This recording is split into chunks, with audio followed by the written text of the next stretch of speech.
अस्सलाम वालेकुम स्टूडेंट्स, कैसे हैं आप सब। उम्मीद है खैरियत होंगे। अच्छा जी, आज हम लोगों ने डिस्कस करना है वो एक्सरसाइज 4.4 है डिफरेंशियल इक्वेशन की, जिसके अंदर आप लोग के पास टॉपिक आ रहा है अनडिटरमिनेट कोएफिशिएंट यूसी मेथड। और अगर इस एक्सरसाइज के प्रीवियस वीडियोस अब आप लोगों को चाहिए तो आप लोग प्लेलिस्ट में जाकर इससे रिलेटेड क्वेश्चन क्या कर सकते हैं, वहाँ से वॉच कर सकते हैं। और अगर मेरे बेटा मेरे चैनल पर न्यू है, अब तक मेरे चैनल को सब्सक्राइब नहीं किया हुआ तो काइंडली मेरे बेटा कर लें और बेल आइकन के बटन को जरूर प्रेस कर लें ताकि मेरे आने वाली वीडियोज़ की अपडेट आपको मिलती रहे। और ज़्यादा से ज़्यादा दोस्तों से शेयर किया करें। शेयर करना क्या होता है, सबका जा रहा होता है। मैं भी मेरी वजह से आपकी वजह से किसकी हेल्प हो जाए, हेल्प करना क्या होता है, बहुत अच्छी बात है।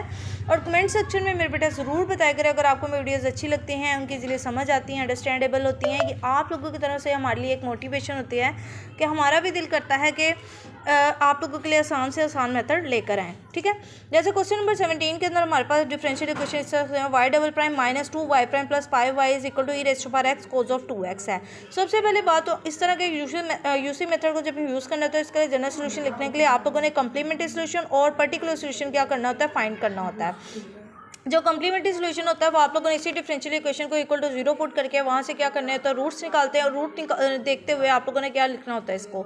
यहाँ से अगर बात करें डबल डेरिवेटिव की, जब मैंने ऑपरेटर यहाँ पे यूज़ किया है D square minus single derivative के लिए आप लोगों ने डी यूज़ करना है और 5 का सिर्फ आप लोगों ने कोएफिशिएंट लेना है, इक्वल टू 0 रख देना है। ठीक है, अगर यहाँ पे ट्रिपल होता है तो डी क्यूब आ जाना, तो इसी तरह से आप लोगों ने इसको लिख लेना है। ठीक है, यहाँ पे इसको फैक्टराइजेशन या इसकी मिडटर्म ब्रेक मुश्किल थी तो मैंने यहाँ पे क्या यूज़ किया, क्वाड्रेटिक फार्मूला यूज़ किया है। क्वाड्रेटिक फार्मूला अगर आप लोगों को नहीं आता तो मैं यहाँ पे लिख देती हूँ। अगर आप लोगों ने किसी एक्स का सोल्यूशन फाइंड करना है तो होता है minus b plus minus b square minus 4ac over 2a। ठीक है, तो ये आपके पास होता है क्वाड्रेटिक फार्मूला है। ABC की सिलेक्शन किस तरह से होती है कि डी स्क्वायर के साथ वाला कोएफिशिएंट a होता है, सिंपल डी के साथ वाला कोएफिशिएंट b होता है और सिंपल कांस्टेंट नंबर आपके पास c होता है। तो इन सब की वैल्यूज आप लोगों ने इस फार्मूला के अंदर क्या करना है, ABC की जगह इंसर्ट करनी है और आपके पास रूट्स आ जाएंगे जी इस तरह से 1 प्लस माइनस 2a होता है। तो ये हमारे पास एक रियल पार्ट आ रहा है और एक आपके पास क्या आ रहा है, इमेजिनरी रूट्स बेसिकली निकल रहे हैं। तो इन ये अल्फा और ये आपके पास बीटा होता है। इसको आप लोगों ने हमेशा एक ही पावर में लिखना होता है और इसको आप लोगों ने हमेशा कोस या साइन जो भी आपके पास एंगल होते हैं इमेजिनरी रूट्स के लिए उसके लिखना होता है। यहाँ पे लिखे e raise to power x c1 cos of 2x plus c2 sine of 2x। X simple angle होता है, यहाँ पे 2 की वजह से इसके साथ 2, अगर सिंपल यहाँ पे आयोटा ही होता तो हमने सिंपल x ही लेना था। जैसे हमारे पास कम्प्लीमेंट्री सोल्यूशन आ जाता है देन हम लोगों को सिलेक्शन करनी होती है पर्टिकुलर सोल्यूशन की। पर्टिकुलर सोल्यूशन की सिलेक्शन करने के लिए आप लोगों ने एक टेबल यूज़ करना है जो आप लोगों को पेज नंबर 157 में मिल जाएगा कि अगर आप लोगों के पास नॉन होमोजेनियस इक्वेशन गिवन है उसके राइट हैंड साइड जिस टाइप का भी आपके पास फंक्शन गिवन है पर्टिकुलर सोल्यूशन उसका किस टाइप का क्या करना है, सेलेक्ट करना है। तो हमारे केस में क्या आ रहा है जी, हमारे केस में e raise to power cos of 2x आ रहा है। तो मतलब कोस ऑफ 2x और एक्सपोनेंट फंक्शन ट्रिग्नोमेट्री और एक्सपोनेंट फंक्शन आपस में मल्टीप्लाई हो रहे हैं तो उस तरह की इनकी सिलेक्शन इस तरह से की जाती है। तो आइए करते हैं इसकी क्या हो जाएगी। यहाँ पे e raise to power x ऐसे ही रहेगा, a cos of 2x plus b sine of 2x ऐसे ही रह जाएगा। यहाँ मैंने x एक्स्ट्रा क्यों मल्टीप्लाई करवाया, क्योंकि ऑलरेडी जो मेरा कम्प्लीमेंट्री सोल्यूशन था उसमें भी मैं यही फैक्टर क्या कर रही थी, ऑलरेडी यूज़ कर रही थी। तो इसको इन पर्टिकुलर सोल्यूशन को आप लोगों ने कॉम्प्लीमेंट्री सोल्यूशन से डिफरेंट बनाने के लिए साथ एक्स से क्या करवा देना, मल्टीप्लाई करवा देना कि आज जी अब ये डिफरेंट हो गए हैं। देन उसके बाद आप लोगों ने इसके लेने होते हैं डेरिवेटिव। जितने डेरिवेटिव कैसे लेते हैं, डेरिवेटिव जितने ऑर्डर के आपके पास डिफरेंशियल इक्वेशन के सेकंड ऑर्डर की, तो इसका मतलब आप लोगों ने इसके 2 डेरिवेटिव लेने हैं। तो यहाँ पे थोड़ा सा डेरिवेटिव का प्रोसेस लंबा है तो आप लोगों ने बड़े एहतियात से बड़े कोड से एक एक स्टेप को क्या करना है समझना है और फिर उसको क्या करना है खुद अपने रजिस्टर पर क्या करना है, ट्राई करना है। और मुझे कमेंट सेक्शन में ज़रूर बताना है कि आप लोगों से हो गया और इसी तरह आप लोगों के भी सेम एग्जैक्ट इसी तरह से इक्वेशन क्या बनी है। इसका फर्स्ट डेरिवेटिव लेते हैं। फर्स्ट डेरिवेटिव लेते हुए मैंने यहाँ पे क्या किया, प्रोडक्ट रूल यूज़ किया, लेकिन यहाँ पे हमारे पास ट्रिपल प्रोडक्ट रूल यूज़ होगा। 3 फंक्शन आपस में हमारे पास क्या आ रहे हैं, मल्टीप्लाई फॉर्म में आ रहे हैं। x आ रहा है, e raise to power x आ रहा है और साथ हमारे पास a cos of 2x plus b sine of 2x आ रहा है। ठीक है, तो अब इसको ट्रिपल आपके पास जब आ जाए तो उसको सोल्व करने प्रोडक्ट रूल कैसे लगाना होता है, देखिए गौर से समझना है आप लोगों ने। 3 फंक्शन थे तो मैंने पहले फर्स्ट वाले का डेरिवेटिव ले लिया, दोनों का एज इट इज़ रखा है। एक्स का एक्स के रिस्पेक्ट से डेरिवेटिव 1 हो जाता है तो इसलिए मैंने साथ नहीं लिखा।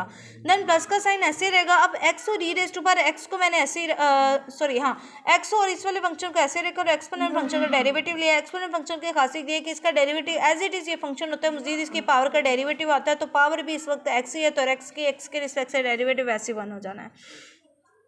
देन उसके बाद एक्स और e raise to power x ही रहने दिया और मैंने थर्ड फंक्शन का क्या ले लिया, डेरिवेटिव ले लिया। तो कोस ऑफ 2x का डेरिवेटिव होता है माइनस साइन ऑफ 2x और मजीद एंगल का डेरिवेटिव लेने साथ 2 मल्टीप्लाई हो जाता है तो minus 2a sign of 2x आ जाएगा। और यहाँ पे मेरे बेटा आ जाएगा 2b साइन का जो डेरिवेटिव होता है कोस, तो यहाँ से आ जाता है कोस 2x। ये वाला 2 इसके एंगल का डेरिवेटिव से आ रहा है इसके साथ। फर्स्ट डेरिवेटिव एहतियात से अगर ले लेते हैं तो इसका मतलब आप लोगों के लिए चीज़ें हो जाएंगी आसान। अब मैंने थोड़ा सा इनको मल्टीप्लाई फॉर्म में लिखने के बाद सिंप्लीफाई करके इस तरह से लिख लिया ताकि मैं इनके कोएफिशिएंट्स को आराम से इकट्ठा करके इसी तरह की फॉर्म बना के सॉल्व कर लूँ। ठीक है, तो मैंने यहाँ से क्या किया, cos 2x वाले सारे कोएफिशिएंट इकट्ठे कर लिए और sin 2x वाले कोएफिशिएंट इकट्ठे कर लिए ताकि मेरे को फॉर्मल सी एक फॉर्म आ जाए जिसको मैं आराम से डेरिवेटिव ले सकूँ, वरना मेरे पास बहुत ज़्यादा मिक्सचर हो जाना था जो मैंने ऑलरेडी आपकी तरह सॉल्व करते हुए कर दिया था। तो बड़ी एहतियात से इन चीज़ों को आप लोगों ने करना है। ठीक है, अच्छा मेरे बेटा यहाँ से हम लोगों ने क्या किया, सेम उसी तरह स्टेप को फॉलो करते जाना है। आप लोगों के पास फिर से 3 फंक्शन आ गए हैं। ठीक हो गया, e⁻x और साथ के, और ये ठीक हो गया। आप लोगों ने इसको वहीं ट्रिपल डेरिवेटिव वाले प्रोडक्ट रूल को यूज़ करते हुए करना है। e⁻x ऐसे रहेगा, ये फंक्शन है ऐसे रहेगा। cos 2x का डेरिवेटिव होता है माइनस sin 2x और साथ एंगल का डेरिवेटिव आ जाएगा 2। अब मैंने क्या किया कि e⁻x और इसको अब हम लोगों ने क्या किया है, e⁻x और इस फंक्शन को as it is cos 2x को ऐसे रहने दें। e⁻x जो एक्सपोनेंट फंक्शन है इसका डेरिवेटिव एज इट इज ये फंक्शन ही आएगा, मजीद इसकी पावर का अगर डेरिवेटिव लेते हो वैसे ही 1 हो जाता है, तो इसलिए मैंने ये चीज़ ऐसे ही लिख दिया है। थर्ड स्टेप में जाके e⁻x और cos 2x ऐसे ही रहेगा और मैंने डेरिवेटिव इस स्टेप का ले लिया है। कांस्टेंट का डेरिवेटिव 0, x का रिस्पेक्ट से डेरिवेटिव 1 होके a बचेगा और यहाँ से बचेगा 2b, तो ये मैंने यहाँ पे लिख दिया a + 2b बचेगा। फिर मैंने सेम यही चीज़ यहाँ पे भी क्या किया, इस फंक्शन पे भी रिपीट किया क्योंकि 3 फंक्शन आ रहे थे, तो पहले मैंने इन दो को एज इट इज़ रहने दिया, इस पर डेरिवेटिव ले लिया, वो cos 2x और साथ 2 आ जाएगा।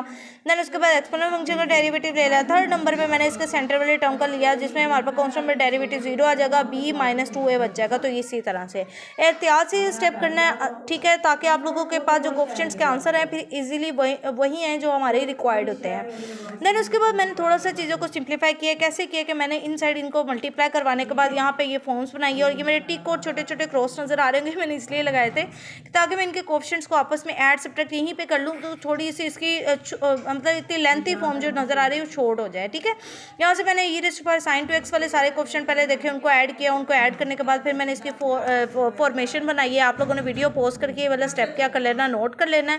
देन उसके बाद फर्दर चलते हैं जी। थोड़े से इसकी लेंथी स्टेप हो गए थे तो मुझे इसकी हॉरिजॉन्टल शेप लेनी पड़ गई।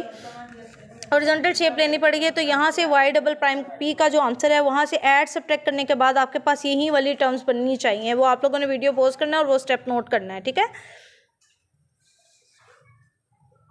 अच्छा जी, यहाँ से जैसे फिर उसके बाद इनको ये जो आपके फर्स्ट और सेकंड डेरिवेटिव का आंसर है उसको ओरिजिनल इक्वेशन में पुट करना है। ओरिजिनल इक्वेशन आप लोगों के पास ये जो गिवन थी, ये गिवन थी आप लोगों को y'' - 2y' + 5y = दिस। तो मैंने यहाँ पे फर्स्ट और सेकंड डेरिवेटिव का जो आंसर थे वो इंसर्ट कर दिए हैं। इंसर्ट करने के बाद मैंने यहाँ से किए जो भी इनकी सिंप्लीफिकेशन हो सकती थी करने के बाद मैंने फिर इनके कंपेयरिंग कोएफिशिएंट्स किए हैं।